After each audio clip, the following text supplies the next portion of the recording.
this guy's garage. Like and subscribe.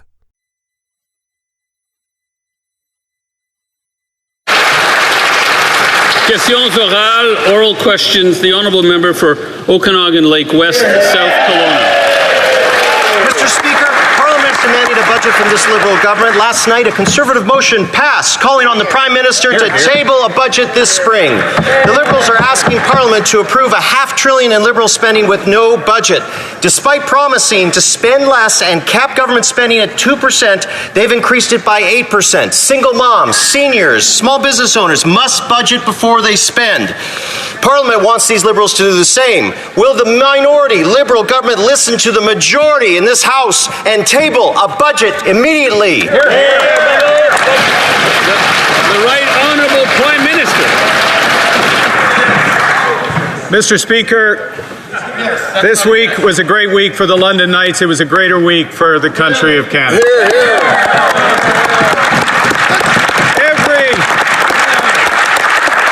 Every First Minister in Canada, from Quebec, from the provinces, from the territories, Government of Canada agreed on a plan to build Canada strong. One Canadian economy out of 13. That's what the province country for. The honourable member for Okanagan Lake West, South Kelowna. Thanks for the update, but what about a budget? Canadians deserve real fiscal management, not excuses or fact-free talking points. And here's some of the facts. Liberal consultant spending is expected to rise 35% to $26 billion, breaking their promise to cut down on consultants. Fact. Wow. Liberals promised $20 billion in elbows up U.S. tariffs, but later dropped them with no regard to affected Canadian workers or fiscal impacts. Fact. The majority of this chamber voted last night for a spring budget. Fact. On what date would the Liberals face the facts and table a budget for their $500 billion in new spending? The Right Honourable Prime Minister. Mr. Speaker, the First Ministers agreed on a plan to build this great country. Stand up to Donald Trump. Fact. That's right. Mr. Speaker, the Government of Canada is imposing tariffs that cause maximum impact on the United States, minimum impact on Canada. Fact. On over $60 billion of U.S. exports to Canada. Fact. Raised over $1.7 billion already. Fact, fact, fact. The honourable member for Edmonton West. $73 billion spent while Parliament was shut down by this government. A spending package of $500 billion with a record $26 billion for Liberal-friendly consultants like McKinsey, and no oversight or scrutiny from Parliament. Well, this House has had enough. Last night, the House passed our Conservative motion calling on the Prime Minister to table a spring budget. Will the Prime Minister respect the will of Parliament and table a budget immediately so Canadians in this Parliament can have the transparency we deserve? The Right Honourable Prime Minister. Mr. Speaker, we take note of last night's motion. But what Canadians deserve, what Canadian provinces deserves, is a health care transfer, is a transfer for child care, is a transfer for dental care, is a transfer to support affordability. That's what's in the main estimates, and we expect the support of members opposite. The Right Honourable member for Edmonton West. Mr. Speaker, I realize he's new here, but all those things would be in a budget if he'd table one. Mr. Speaker, this year alone, this government is going to spend a staggering $26 billion on high-priced, Liberal-friendly consultants, an eye-watering $1,400 for every Canadian family. They'll present no budget, no departmental plans, and zero transparency. They won't even stand in this House and tell Canadians what the deficit will be this year. Will the Liberals come clean, table the spring budget as this House has demanded? The Right Honourable Prime Minister.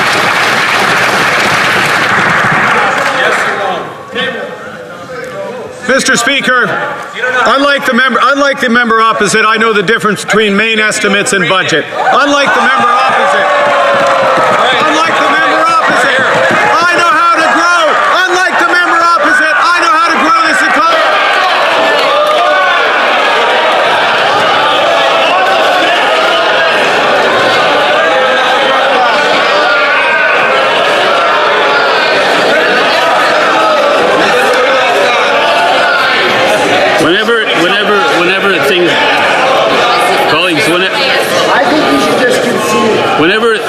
to the point where, I can't hear, that's when I stand up and halt time. So would the Right Honourable Prime Minister like to back up a bit and take another run at it? Thank you, Mr. Speaker. I will speak softly. Unlike the member opposite, I know the difference between a main estimate and a budget. Here, here. And unlike the members opposite, we know how to grow this economy without spending money. And that's why we're proposing. A bill to build one Canadian economy out of 13. And all the provinces and Quebec agree. Here, here. Mr. Speaker, last night this House delivered a clear verdict. The Liberal government must table a budget. Now, this Prime Minister is asking Canadians to blindly approve over $500 billion in spending with no plan, no transparency, and no accountability. This Prime Minister has promised to cap spending at 2%, then shattered that promise and jacked it up by 8%. What do Canadians get in return? Soaring debt, higher inflation, and zero economic leadership. Will the government stop the reckless spending, respect the will of this House, and table a budget? Excellent question. L'Honorable Ministre des Finances. Mr. Speaker, there was a vote yesterday, but there's another vote coming in the coming days, Mr. Speaker. This is a vote where we'll see the true color of the Conservative, Mr. Speaker, because this is the motion in which we're cutting tax for 22 million Canadians, Mr. Speaker. Canadians who live in this riding, they will be watching at home to see, will the Conservative be there to have the back of Canadians, Mr. Speaker? I can tell you we'll be watching from this side. Canadian will be watching at home, and we all expect this House to say together, yes, we have the back in Canadian, and we'll give them a tax break. Honourable Member for Prince George, Peace River, Northern Rockies. Last night, our Conservative motion passed demanding a budget from this Prime Minister this spring. After a decade of Liberal delay and decline in Northwest Territories, their economy is in trouble. Since 2015, mining, quarrying, oil and gas extraction down 16%, construction down 43%, the energy sector down 54%. Economist Graham Clinton writes, as the mines close over the next 3 to 8 years and nothing replaces them, we can expect a much smaller economy than we have today. The Northwest Territories can't afford any more of your empty promises, Prime Minister. What's your plan? L'Honorable Ministre des Finances. Speaker, on this side of the House, Mr. Speaker, we understand that Canada's strength when it comes to the economy of the future. Mr. Speaker, we're attracting talent. We have very large industry. This is a country that builds cars, that builds planes, that builds automobiles. Mr. Speaker, this is the country which has critical mineral. This is the country which has renewable energy and conventional energy. This is the only country of the G7 which has a free trade agreement with all the other G7 nations. Mr. Speaker, we have what the world needs, and we'll be there to build a superpower economically for this country and Canadians and for generations to come. The Honourable Member for Kapuskasing, Timmins, Mushkegowuk. Mr. Speaker, Parliament is demanding a budget from this Liberal government. For example, to cap spending at 2%, they increased it by 8%. Rather than cut spending on consultants, they increased it by 35%. To a record-smashing $26 billion. Wow. Last night, a Conservative motion was passed calling the Prime Minister to issue a budget this spring. The Liberals are asking Parliament to approve a $500 million in Liberal spending without no budget. Will the minority Liberal government listen to the majority Parliament and issue the budget immediately? L'Honorable Ministre des Finances. Mr. Speaker, as the Prime Minister said, we take note of the vote yesterday.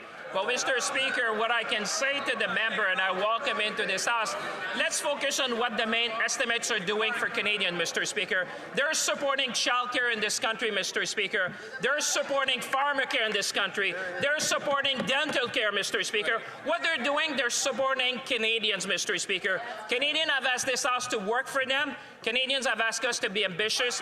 Canadians have asked us to build Canada strong. This is what we're going to do with this Prime Minister. Member for Sault Ste. Marie, Algoma. Speaker, as I rise today, I want to wish my wife, Lisa, a happy 25th wedding anniversary. We're celebrating today. My wife and I live in Sault Ste. Marie, a border town, a very busy border town. And just as business never stops, so too the threats. Threats from transnational organized groups. I want to know if this House is ready to hear some really good news from the Minister of Public Safety about a new act, the Strong Borders Act. Can the Minister update this House on how this bill will continue to make Canada strong? Good question. The Honourable Minister of Public Safety. Mr. Speaker, first of all, let me thank the Honourable Member for Sault Ste. Marie Algoma for his question, his hard work. And of course, I too want to wish Lisa a happy birthday. He knows that a strong border means increased security and prosperity. The Strong Borders Act will combat organized crime, protect the integrity of our immigration system, equip law enforcement with the tools they need, and yes, strengthen our border. Strong borders mean safer streets, Mr. Speaker. Canada's new government is cracking down on fentanyl, auto theft, guns, money laundering, irregular migration, and organized crime. We will always be there to protect Canadians. The Honourable Member for Calgary Heritage. Mr. Speaker, yesterday the Prime Minister committed to more rhetoric, more lofty words, and no actual pipeline or energy infrastructure project. Alberta's heard all this before. We don't need headlines. We need results. Get our resources to market. Repeal the tanker ban. Repeal the pipeline ban. End the job-killing production cap. Will every Liberal member of Parliament commit to doing this today? The Honourable Minister of Energy and Natural Resources. If they were listening to yesterday, there is a grand bargain. There is a bargain that the Premier of Alberta has signed on to. We will build, we will do it responsibly, and we will do it in conjunction with Indigenous partners. It would be really great if you guys wanted to do it the same way. Just remind the Minister to address the Honourable Members through the Chair. The Honourable Member for Calgary Heritage. The Prime Minister has a choice, Mr. Speaker. Break from Justin Trudeau's legacy or double down. He can get rid of the pipeline ban today, the shipping ban today, the production cap today. So let me ask again, will the former radical environment minister, the Greenpeace activist once arrested in my riding, and now the Minister of Canadian Identity, stop attacking the very identity of Canada itself?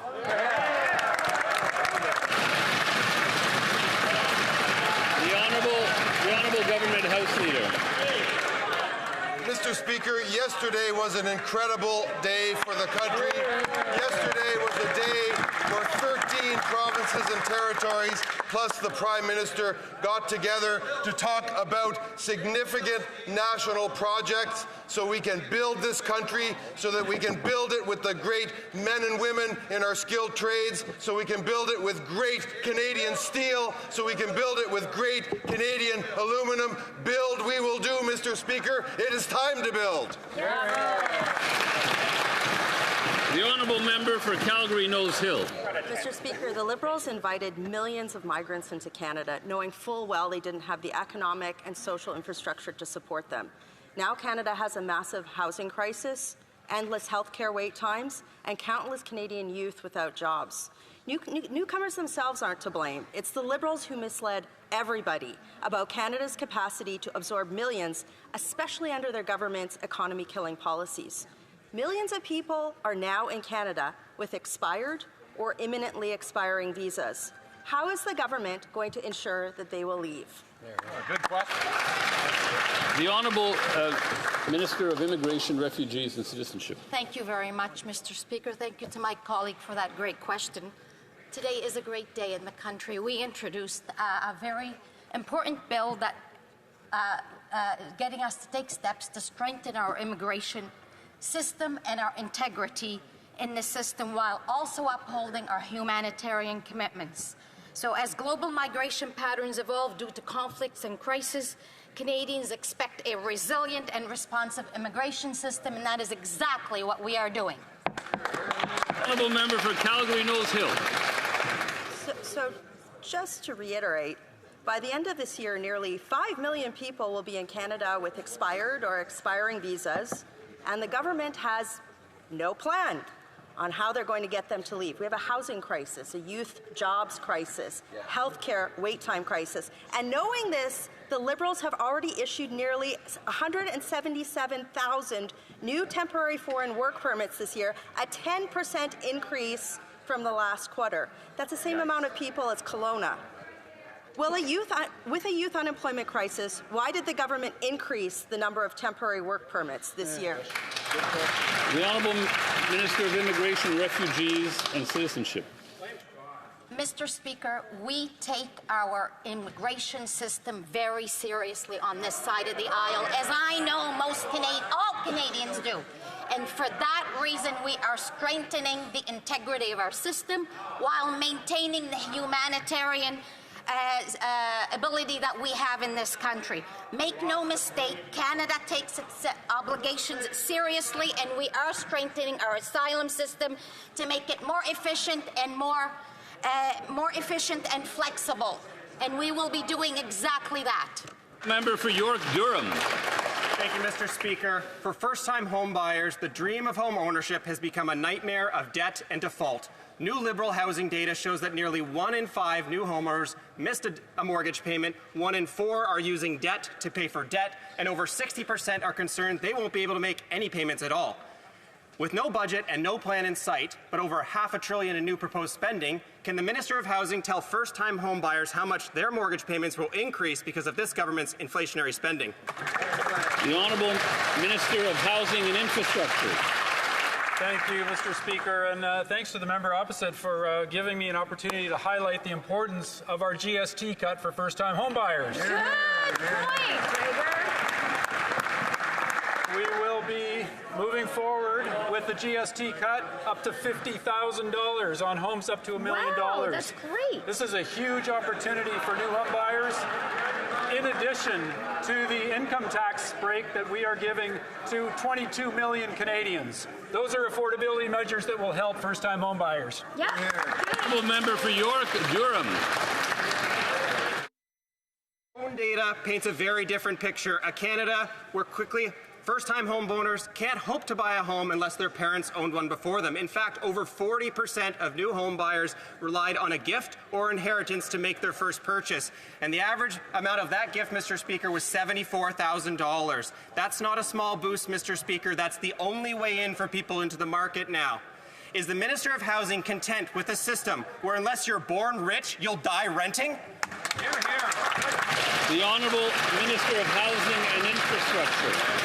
Speaker, well, the member opposite seems to be ignoring the fact that there is a GST break coming for new home buyers, $50,000. That's right. This is nothing that was introduced by the members opposite. There were no measures like this. When I was the mayor of Vancouver for 7 years, there was no GST break from this government opposite. That's right. Those inactions by members opposite have led us into this crisis. This government will get us out of it. Good answer. Very good. Member for York Centre. My North Toronto constituents cannot afford a home. After 10 years of the Liberals, house prices doubled, down payments doubled, mortgage payments doubled, and rents doubled.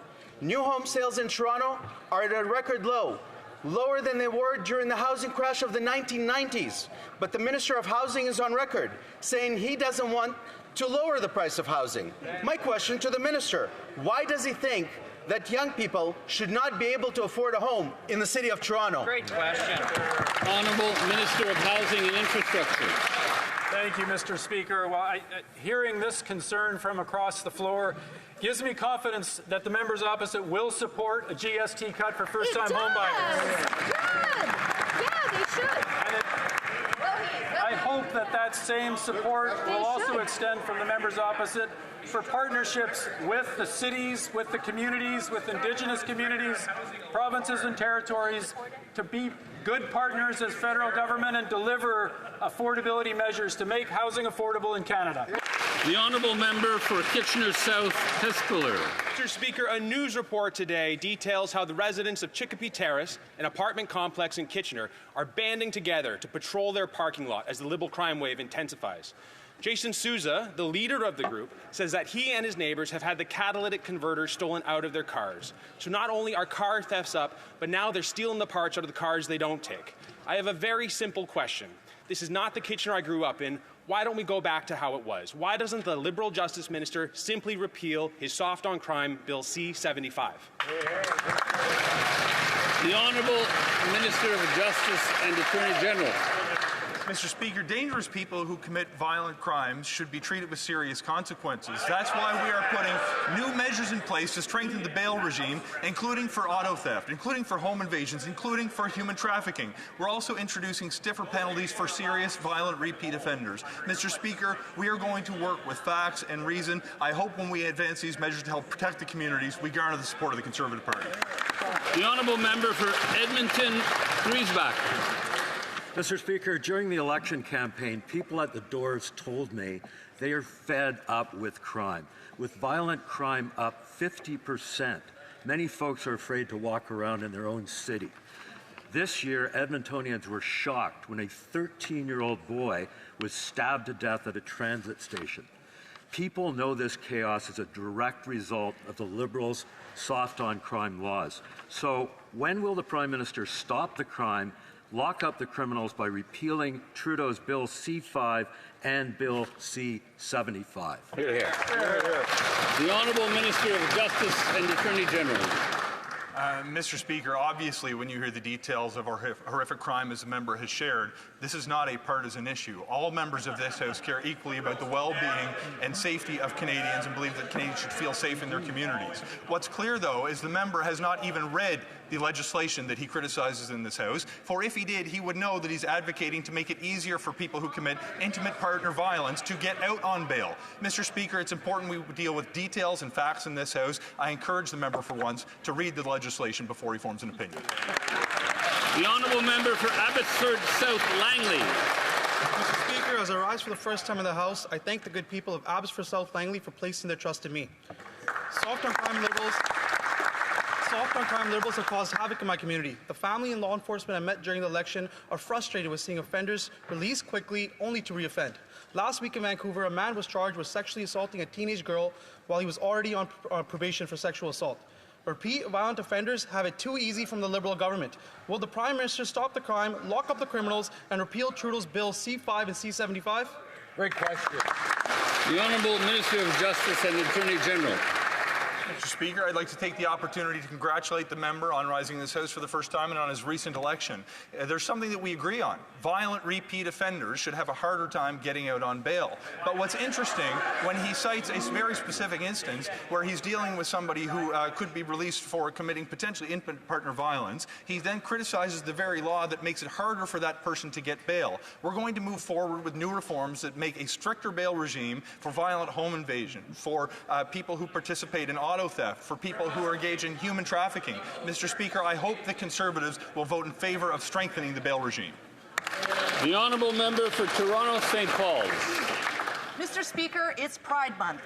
It's a time to celebrate the 2S LGBTQI+ community and recognize their many accomplishments. But we also know that the rise in hate targeting this community has left many feeling unsafe. Could the Minister of Women and Gender Equality share how the government plans to continue ensuring that everyone can live openly, safely, and with dignity? The Minister for Women and Gender Equality. Thank you, Mr. Speaker, and I'd like to congratulate the Honourable Member for taking her seat in this place. It's always a privilege in this House to stand, and I'd like to thank the constituents of Mississauga-Streetsville, my family and volunteers for putting their trust in me. Pride season celebrates the resilience and contributions of the 2S LGBTQI+ community across this country. Yet too many people face hate and discrimination for being themselves. Our new government will provide security funding for their Pride celebrations this year to ensure everyone is safe. We all deserve to live openly, with dignity, and without fear. Thank you, Mr. Speaker. The Honourable Member for Calgary McKnight. Mr. Speaker, after 10 years of this Liberal government, violent crime is up 50%, gun crime up 16%, gang homicide up 78%, auto theft up 46%, and extortion up 357%. This government insists on putting repeat violent offenders back into our communities, unleashing crime, chaos, and disorder. Will the Prime Minister stop the crime and lock up the criminals by repealing Trudeau's Bill C-5 and C-75? The Honourable Minister of Public Safety. Mr. Speaker, this afternoon we introduced a new bill in order to ensure the safety and security of our borders. And I invite my friend opposite to support, as well as the Conservative Party to support this bill. This bill will ensure the safety and security of Canadians on our streets. It'll cut the flow of fentanyl, ensure that our guns are off the streets, as well as making sure that money laundering is addressed in a very serious way. So I invite the Conservative Party to support this bill, pass this bill expeditiously in order to keep our communities safe. Thank you, Mr. Speaker. The Honourable Member for Vancouver East. The Prime Minister, out of the left side of his mouth, said his first focus is on deeply affordable housing. Then, out of the right side, he said they will fundamentally rely on the private sector to build it. Yet, as a banker and former chair of Brookfield Asset Management, he should instinctively know that big developers' first priorities is to maximize profit. Deeply affordable homes will not just magically materialize. Will the Prime Minister commit to bringing back a national co-op and social housing program with deep core subsidies now? Hear, hear. Minister of Housing and Infrastructure. Thank you, Mr. Speaker, and thanks to the member for her question. So this government is very focused on affordable housing, and we look forward to working with all members of this House to deliver from the new Government of Canada affordable housing for the affordable end of the spectrum, from supportive housing, social housing, co-op housing. We need to focus where the need is greatest. That is where we will focus. We will work with the private sector to help deliver on market housing and rental, but the stress has to be on the most affordable housing for those who need it. The Honourable Member for Edmonton Strathcona. Mr. Speaker, postal workers across the country continue to serve Canadians in every corner of our nation through snowstorms, through uncertainty, and even through a global pandemic. And yet, Canada Post continues to undermine this essential service, pushing Canadians to privatize services, refusing to address working conditions, and stripping postal workers of their right to free and collective bargaining. Mr. Speaker, why is the government allowing management to tear apart our postal system and delay negotiations with CUP W members who are simply asking for a fair deal? The Honourable Minister of Jobs, for Jobs and Families. First of all, we do thank the postal workers who every single day service our communities. But I will say this, the best deal is the deal that the parties arrive at themselves. Federal mediators continue to work with the parties on a solution, and we know that Canadians are relying on them to get this right. And that concludes question period.